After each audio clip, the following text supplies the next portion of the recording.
Chapitre 23. Ordonner le bien et interdire le mal. Allah Ta'ala dit: وَلْتَكُن مِّنكُمْ أُمَّةٌ يَدْعُونَ إِلَى الْخَيْرِ وَيَأْمُرُونَ بِالْمَعْرُوفِ وَيَنْهَوْنَ عَنِ الْمُنكَرِ وَأُولَٰئِكَ هُمُ الْمُفْلِحُونَ. Que soit issue de vous une communauté qui appelle au bien, ordonne le convenable et interdit le blâmable, car ce sont eux qui réussiront. Sourate 3, verset 104. Vous êtes la meilleure communauté qu'on ait fait surgir pour les hommes. Vous ordonnez le convenable, interdisez le blâmable et croyez en Allah. Sourate 3, verset 110. Accepte ce qu'on t'offre de raisonnable, commande ce qui est convenable et éloigne-toi des ignorants. Sourate 7, verset 199. Les croyants et les croyantes sont alliés les uns des autres.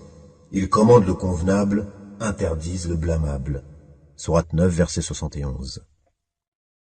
Ceux des enfants d'Israël qui n'avaient pas cru ont été maudits par la bouche de David et de Jésus, fils de Marie, parce qu'ils désobéissaient et transgressaient.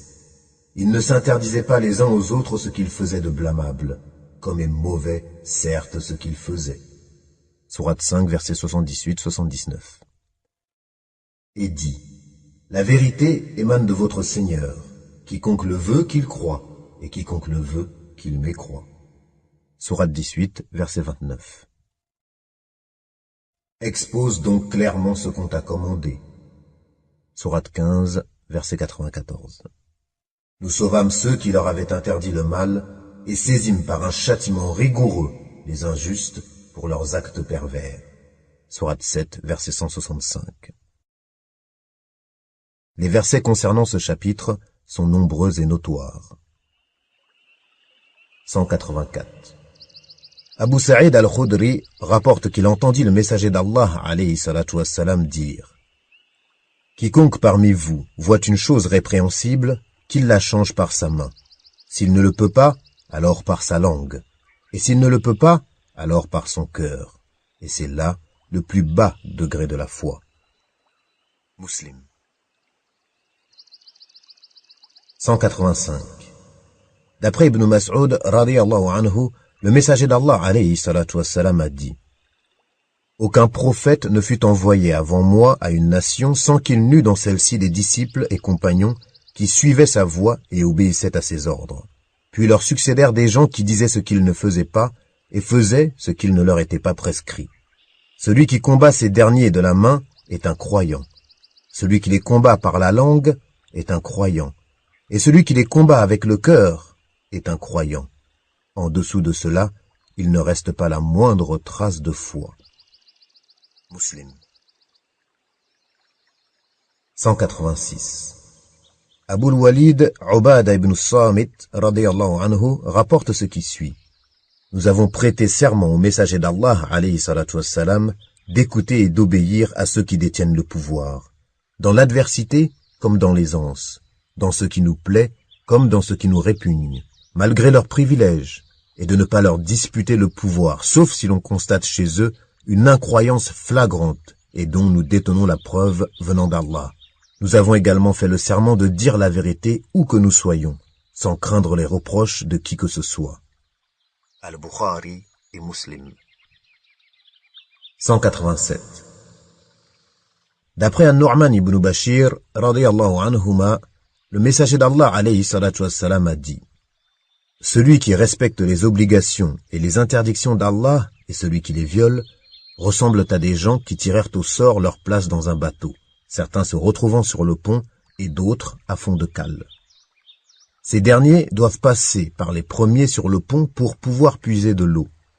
Ils se disent: si nous creusions un trou dans notre partie du bateau, nous éviterions de déranger ceux d'en haut.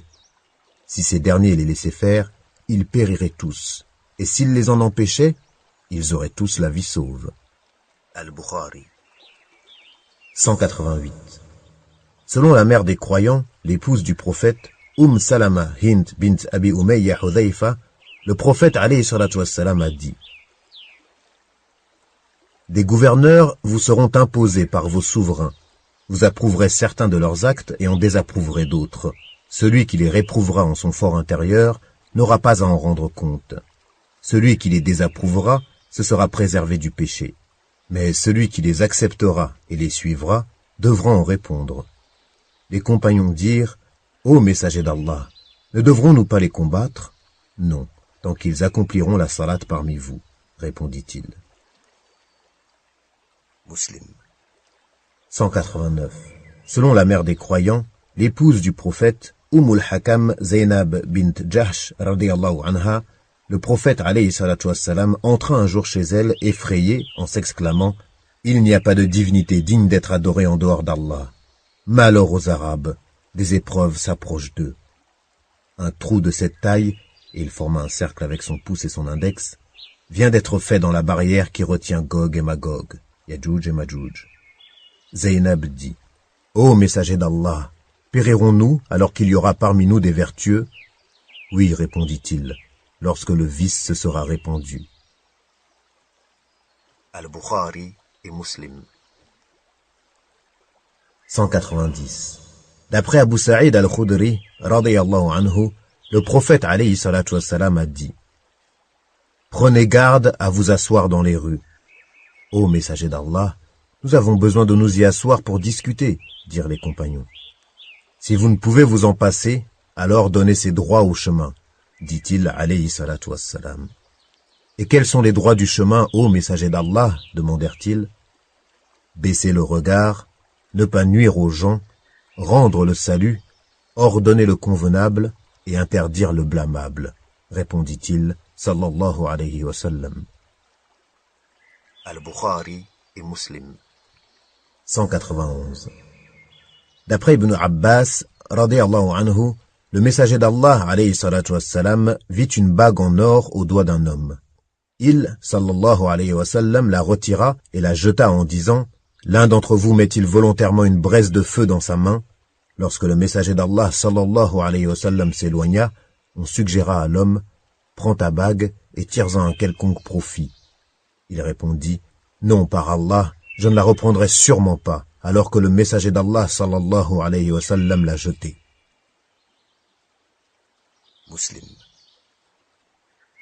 192. D'après Abu Sa'id al-Hassan al-Basri, A'idh ibn Amr, radiyallahu anhu, alla voir Ubaydullah ibn Ziyad et lui dit « Ô mon fils, j'ai entendu le messager d'Allah, sallallahu alayhi wa sallam, dire « Les plus mauvais bergers sont ceux qui se comportent brutalement avec leurs troupeaux. Prends donc garde de ne pas être comme eux. » Ibn Ziyad lui répondit « Assieds-toi, car tu fais partie des compagnons de Muhammad qui n'ont aucune importance. » A'idh, radiyallahu anhu, rétorqua « Y a-t-il parmi eux des gens sans importance ? Les gens sans importance sont plutôt venus après eux et n'étaient pas des compagnons. » Muslim. 193. Selon Hudhayfa, radiyallahu anhu, le prophète alayhi salatu wassalam a dit « Par celui qui tient mon âme dans sa main, ou bien vous ordonnerez aux gens d'accomplir le bien et leur interdirez de commettre le mal, ou alors Allah vous fera certainement goûter à son châtiment, puis vous l'invoquerez, mais en vain. » At-Tirmidhi a dit Hadith Hassan. 194. Selon Abu Sa'id al-Khudri, radiyallahu anhu, le prophète alayhi salatu wassalam a dit « Le meilleur djihad consiste en une parole de vérité prononcée devant un souverain juste. » Abu Daoud. Et At-Tirmidhi a dit Hadith Hassan. 195. D'après Abu Abdillah Tariq ibn Shihab al-Bajali al-Ahmasi, radiyallahu anhu, un homme, alors qu'il avait mis le pied à l'étrier, interrogea le prophète, alayhi salatu wassalam. « Quel est le meilleur des djihad ?» Il, sallallahu alayhi wa sallam, répondit « Une parole de vérité prononcée devant un souverain injuste. » An-Nasa'i, avec une chaîne isnad authentique. 196. Selon Ibn Mas'ud, radiyallahu anhu, le messager d'Allah, sallallahu alayhi wa sallam, a dit « Le vice s'installa pour la première fois dans les tribus d'Israël, lorsqu'un homme en rencontrait un autre et lui disait « Et toi, crains Allah et ne commets plus ce que tu fais car c'est interdit. » Puis, quand il le rencontrait le lendemain, la situation n'avait pas changé, mais cela ne l'empêchait pas de manger, de boire et de s'asseoir avec lui. Allah les dressa alors les uns contre les autres. Puis il, alayhi salatu wassalam, récita « Ceux des enfants d'Israël qui n'avaient pas cru ont été maudits par la bouche de David et de Jésus, fils de Marie, parce qu'ils désobéissaient et transgressaient. Ils ne s'interdisaient pas les uns aux autres ce qu'ils faisaient de blâmable, comme est mauvais certes ce qu'ils faisaient. Tu vois beaucoup d'entre eux s'allier aux mécréants, comme est mauvais certes ce que leurs âmes ont préparé pour eux-mêmes, de sorte qu'ils ont encouru le courroux d'Allah, et c'est dans le supplice qu'ils s'éterniseront. S'ils croyaient en Allah, au prophète, et ce qui lui a été descendu, ils ne prendraient pas ces mécréants pour alliés. Mais beaucoup d'entre eux sont pervers. Sourate 5, versets 78 à 81. Puis il, alayhi salatu wassalam, ajouta « En effet, soit vous recommandez le bien, interdisez le mal, empêchez l'injuste de commettre une injustice et l'obligez à rester sur le chemin droit, soit Allah vous dressera les uns contre les autres, puis il vous maudira comme il les a maudits. » Abu Daoud. At-Tirmidhi a ajouté Hadith Hassan.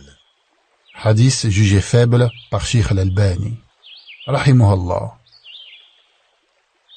D'après la version d'At-Tirmidhi, le messager d'Allah sallallahu alayhi wa sallam a dit « Quand les Israélites multiplièrent leurs péchés, leurs rabbins les condamnèrent, mais en vain. Puis ces derniers se joignirent à leurs assemblées, mangèrent et burent avec eux, jusqu'à ce qu'Allah les dresse les uns contre les autres. Puis Allah les a maudits par la bouche de David et Jésus, fils de Marie, parce qu'ils désobéissaient et transgressaient. » À cet instant, le messager d'Allah, alayhi salatu wassalam, qui était jusqu'alors accoudé, s'assit et dit « Non, par celui qui tient mon âme dans sa main, vous n'éviterez cela que si vous obligez les pervers à rester sur le chemin droit. » 197. Abu Bakr as-Siddiq, radiyallahu anhu, a dit « Ô homme, vous récitez ce verset, croyant, ne vous souciez que de vous-même, celui qui s'égare ne vous nuira point si vous suivez le bon chemin. » Sourate 5, verset 105. Or, j'ai entendu le messager d'Allah, alayhi salatu wassalam, dire « Si les gens voient un homme commettre une injustice et ne l'empêchent pas d'agir, peu s'en faut que le châtiment d'Allah ne les atteigne tous. » Abu Daoud, At-Tirmidhi et An-Nasa'i avec des chaînes asanid authentiques.